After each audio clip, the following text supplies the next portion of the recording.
Parliament House, New Delhi, 19th of August, 1985, the 35th year of our Republic. 14 founding fathers of the Indian Constitution called on the Speaker of the Lok Sabha, Mr. Balram Jharkhar.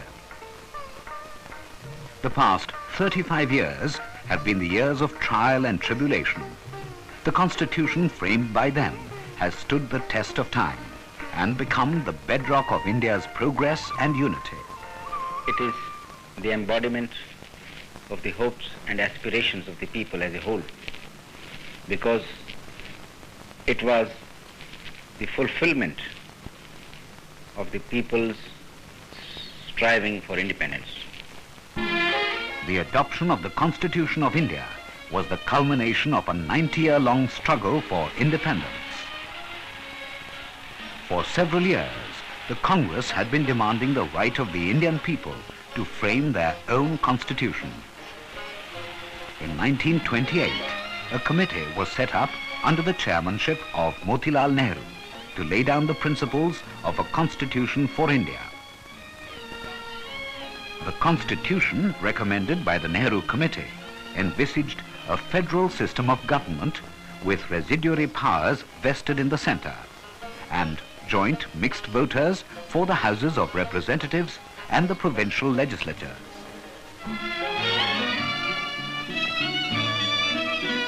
The 1929 Lahore Congress demanded Purna Swaraj, complete independence.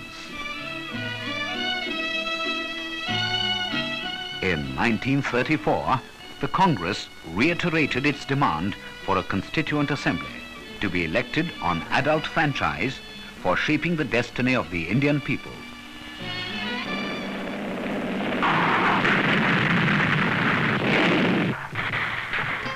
After the end of the Second World War, a cabinet mission was sent to negotiate the transfer of power to India.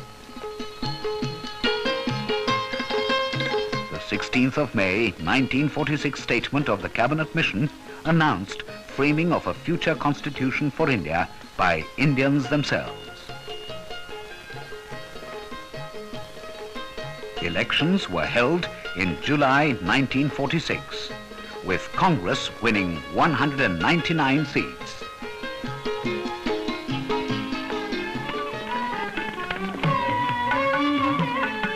The Constituent Assembly met at Delhi on the 9th of December 1946. It was an impressive assembly of 207 eminent leaders and brilliant legal minds of the era. The Muslim League and a majority of the princely states abstained. Dr. Rajendra Prasad was elected as the permanent chairman. Welcoming the election, Sarvapalli Radhakrishnan said, "He is the suffering servant of India, of the Congress, and incarnates the spirit for which this country stands." Bulbul-e-Hind, the nightingale of India, to address us.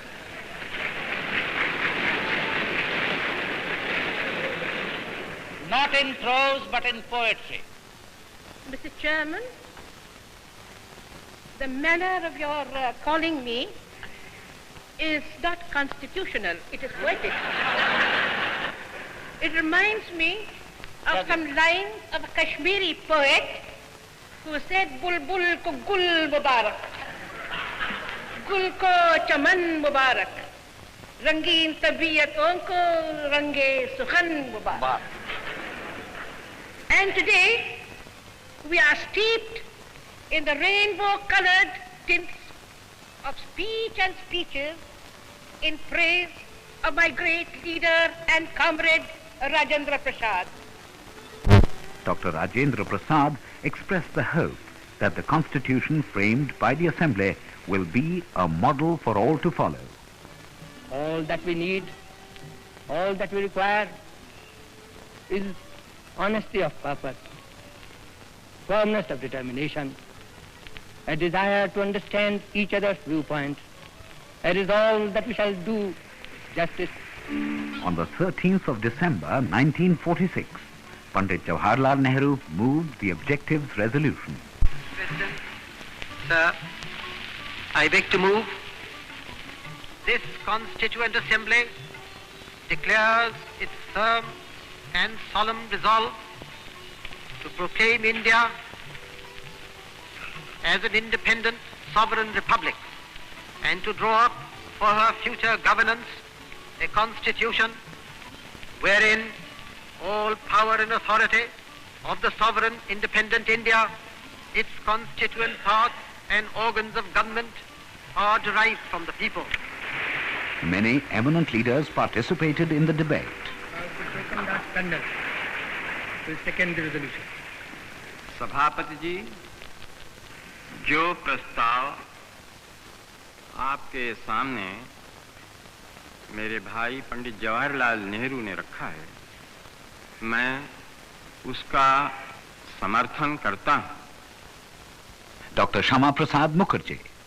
It is a solemn and a sacred trust which we Indians have agreed to perform to the best of our ability.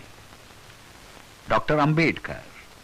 Our difficulty is how to make the heterogeneous mess that we have today take a decision in common and march in a cooperative way on that road which is bound to lead us to unity.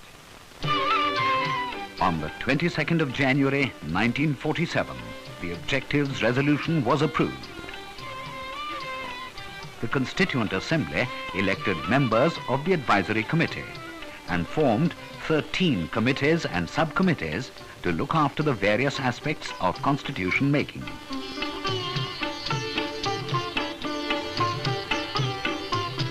On the 2nd of June 1947, the partition of India was accepted by the Congress and the Muslim League. Deliberation of the Constituent Assembly continued on the basis of the Objectives Resolution.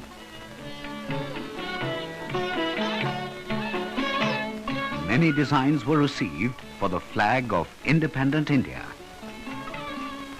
On the 22nd of July 1947, Jawaharlal Nehru moved a resolution on the national flag. Resolved that the national flag of India shall be a horizontal tricolour of deep saffron, kesari, white and dark green in equal proportion.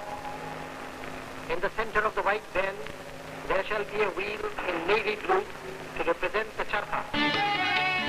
On the 14th of August 1947, President of the Assembly, Dr. Rajendra Prasad, proposed that the Constituent Assembly of India has assumed powers for the governance of India and that the Constituent Assembly of India had endorsed the recommendation that Lord Mountbatten be the Governor-General of India from 15th of August 1947.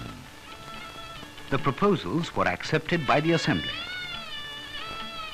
On the night of 14th and 15th of August 1947, Jawaharlal Nehru moved the resolution on India's independence.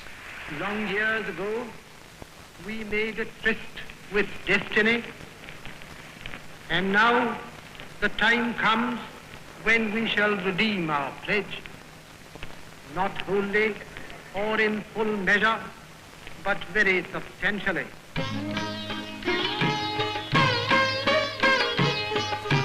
A drafting committee for scrutinizing the draft constitution was appointed on the 29th of August 1947.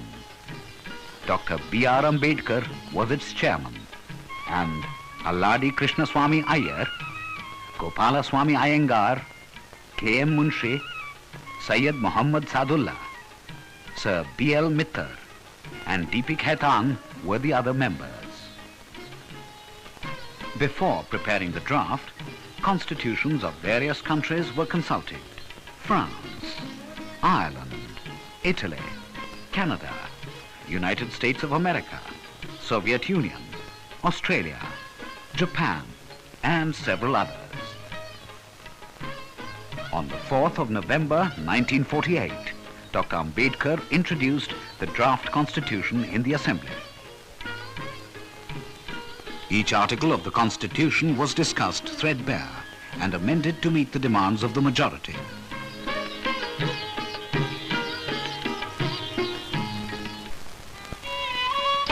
4 members from Jammu and Kashmir, headed by the Prime Minister Sheikh Abdullah, joined the Constituent Assembly in June 1949.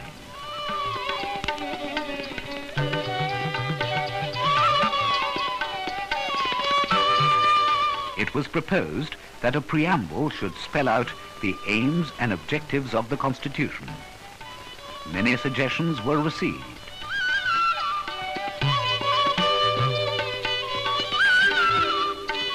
Mr. Subbarao from Vijayawada wrote, "A new aim called prosperity may be included with a Sanskrit verse.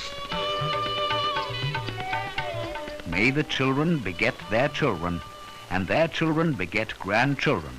Let the poor be rich." The preamble spelt out the aspirations, rights, and responsibilities of the citizens of India.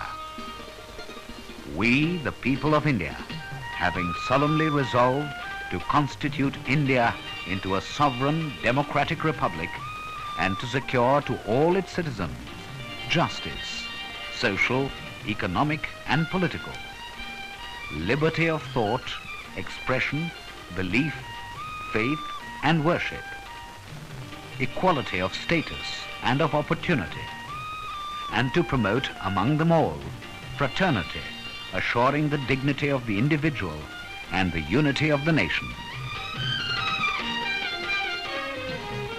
Article 1 of the draft constitution was taken up on the 15th of November 1948. The members proposed an amendment for changing the name India to Bharat. The article was amended to read, "India, that is Bharat, shall be a union of states." The Constitution lays down the qualifications for citizenship of India.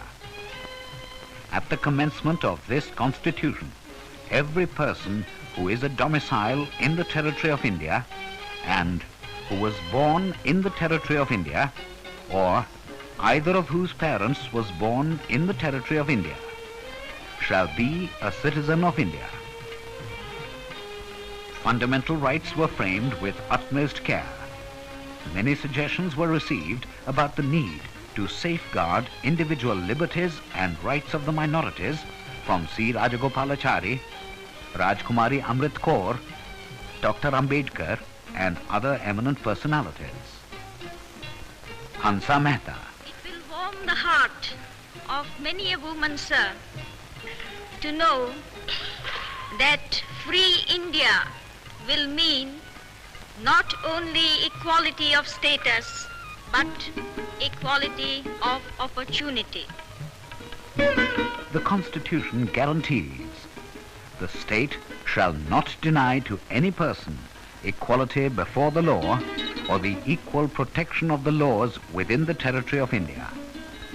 The state shall not discriminate against any citizen on grounds only of religion, race, caste, sex, place of birth, or any of them. Untouchability is abolished, and its practice in any form is forbidden. Cultural and educational rights of the minorities are safeguarded.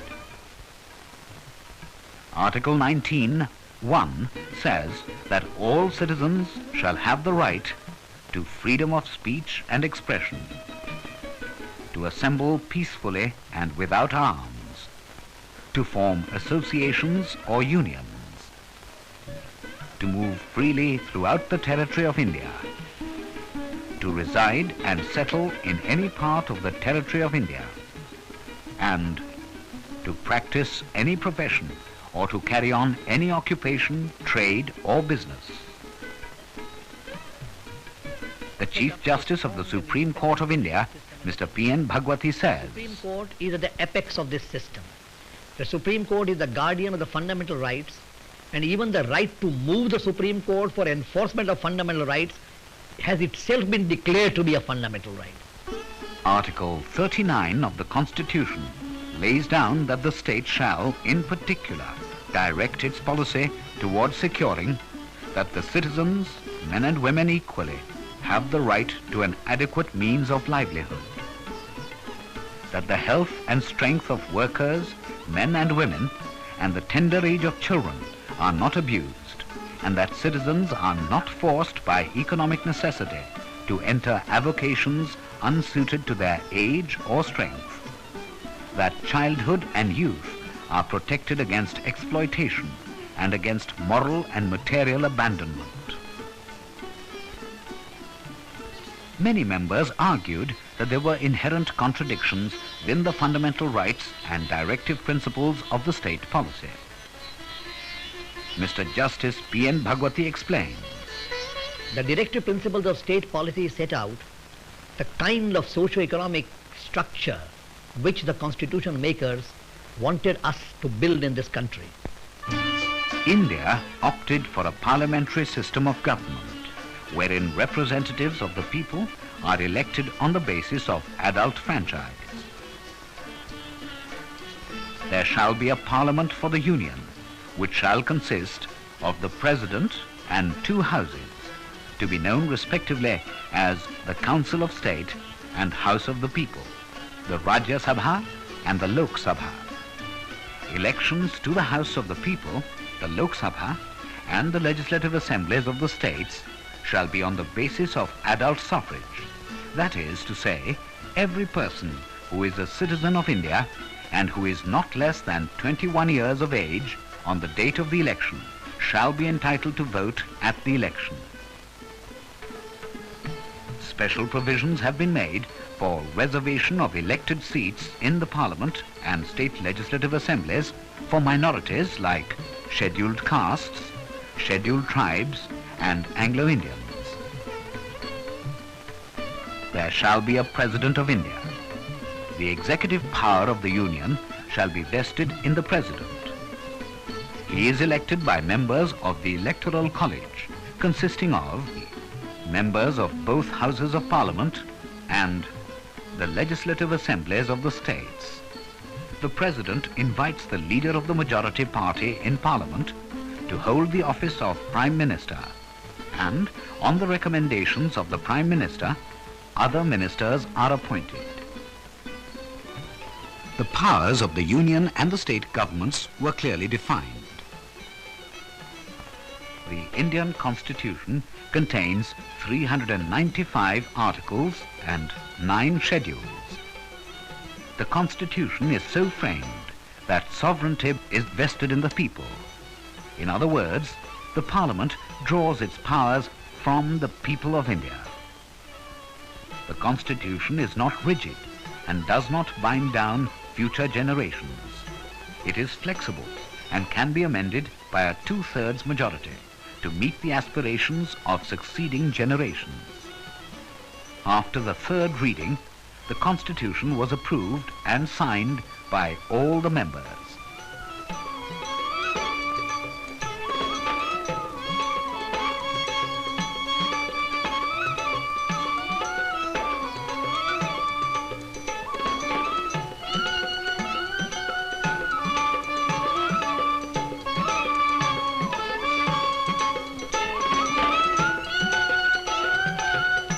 On the 26th of November 1949, Dr. Rajendra Prasad, the President of the Assembly, put his signature and seal to the Constitution.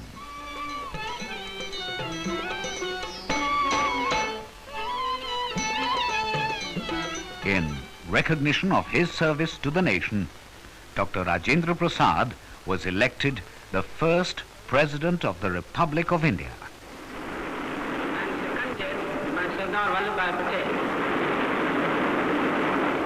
Under Sub-Rule 1 of Rule 8 of the President of India election rules, I hereby declare the Honorable Dr. Rajendra Prasad to be duly elected to the office of President.